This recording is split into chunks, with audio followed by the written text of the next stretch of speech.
Le mystère autour du crash de l'avion d'Azerbaïdjan Airlines. Regardez ses impacts sur la carlingue. Que s'est-il passé? Pourquoi cet appareil qui devait rallier l'Azerbaïdjan et la Tchétchénie s'est-il écrasé de l'autre côté de la mer Caspienne, au Kazakhstan? L'enquête qui débute devra lever beaucoup de zones d'ombre. Florence de Juvigny et Pierre Limpens. Des survivants encore perdus. Trop tôt pour se souvenir. Je ne sais pas où est ma femme. Après le crash, je ne l'ai plus vue.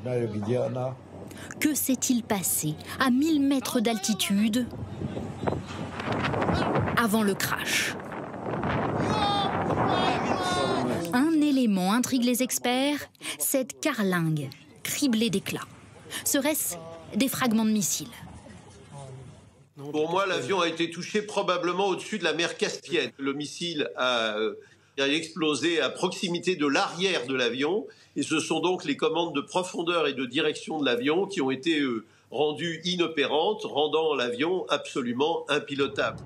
Au même moment à bord, silence. Masque à oxygène à portée de main, gilet de sauvetage percé. Comment est-ce possible?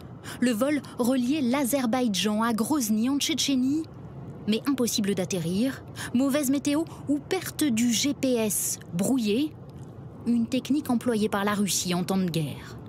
L'avion réapparaît près des côtes kazakhes. Qui alors aurait pu lancer ce missile? Il n'y a que 2 pays dans la région qui peuvent le faire, ça pourrait être soit le Kazakhstan, soit la Russie.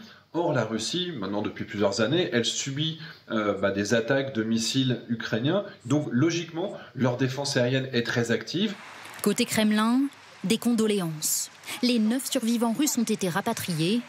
Le mot d'ordre, pas de conclusion hâtive.